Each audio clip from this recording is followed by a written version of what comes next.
سهوري هذا الكوكو أنكره حشود دمر بيلاري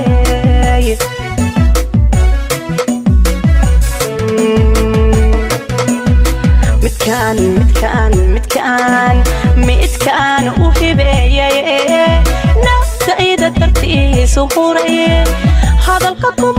أنكره حشود دمر بيلاري حشود دمر بيلاري gabdhaheena Soomaaliyeed waa kuwa Ilaahay xishood ugu deeqay iyadoo mararka qaar ay dhacdo in xishood dartiisa ay ku waayaan qofkii ay nolosha la qaybsan lahaayeen ama dunida ay ugu jeclaayeen balse waxa jiro siyaabo kale ay u soo gudbistaan dumarka isla markaana ay ugu soo bandhigtaan ragga iyagoo aan oran waan ku jeclahay iyo waa ka helay balse ragga qaar ayaan fahansaneen bandhigashada noocaasi ah calaamada ka turjumaya gabadha haddii ay ku doonayso wiilyahow ayaynu kuu soo bandhigi doonaa maadaama qof dumar ay tahay xishoodna uu jiro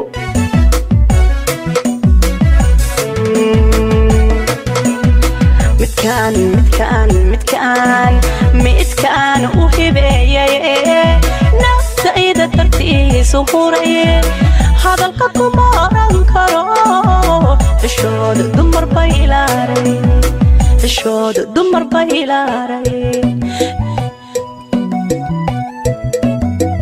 calaamado badan ayaa muujinaya in ay ku doonayso oo ay doonayso in xiriir ay kula yeelato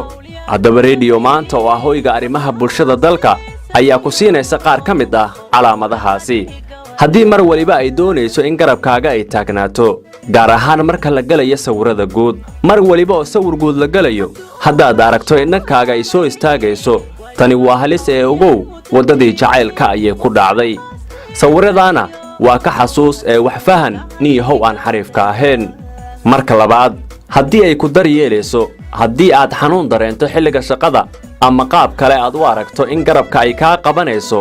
oo daawo ay ku keenayso ogow si dhab ah ayay ku rabtaa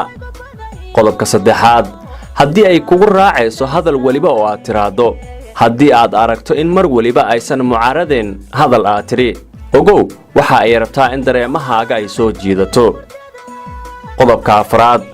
haddii ay kugu yeerto in aad barato asxaabteeda aadna aragto in ay xushmad u qabaan aragtidaada haddii aad aragto in asxaabteeda ay ku barayso waxa ay doonaysaa in nolosheeda ay ku geliso haddaad aragto in asxaabteeda u xiiso qabaan aragtidaada ogow iyada ayaa horay kaaga sheekaysay waxa ayna ka doonaysaa ra'yigooda ku aadan dhankaaga 5 haddii ay fursad ku raadinayso in ay kula hadasho haddii aad aragto iyadoo kormeer ku hayso dhaqdhaqaaqyadaada oo fursad ku raadinayso marka dadka kale wada joogtaan in sheekadaada ay kula qaybsato aadna dareento in ay doonayso in badan ay wax ka ogaato xaaladaada iyana isgaadgaad ayay kugu haysaa qodobka 6 haddii mar waliba ay ku weydiinayso su'aalo la yaab leh haddii haweeneydu ay ku dhiirato in ay ku weydiiso su'aalo la yaab leh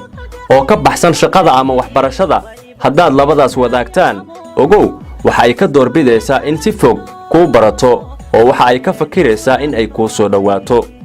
marka 7 qancin been ah haddaad aragto iyadoo wax waliba oo aad tiraado ku dhool cadeynaysa mararka qaarna qosol la dhacaysa kuwaas oo aan gaarsiisaneen heerkaas ogow qancin ayay ka wadaa waxa ayna doonaysaa in ay kuu muujiso sida ay kula dhacsan tahay qodobka 8aad oo ah qodobka ugu dambeeya haddii fariimo badan ay kuu soo dirayso haddii fariimo badan dhanka emailka iyo teelka kana baxsan shaqada ogow waxa ay muujinaysaa in dhab ahaan ay kuu doonayso waxa ayna rabtaa in fikirkaada kala barqabsato oo ay gasho maskaxdaada waa 8 qodob oo cadeynaya in haweeneyda ay doonayso in xiriir dhab ah ay kula yeelato haweenka ayaa ah kuwa inta badan aan sheego kare jacaylka ay u qabaan iyo haddii ay doonayaan in qof xiriir ay la sameystaan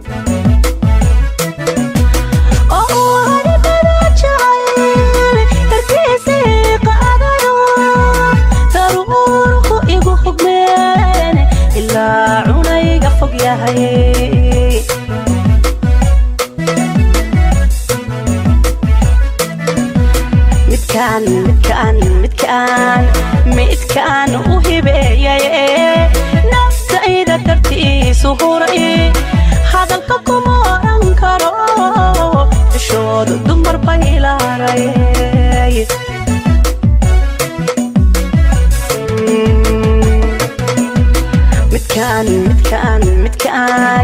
midkaan u hibeeyay naftayda tartiisu huray hadalka kuma oran karo xishooda dumar baylaaray xishooda dumar baylaaray midkaan u hibeeyay naftayda tartiisu huray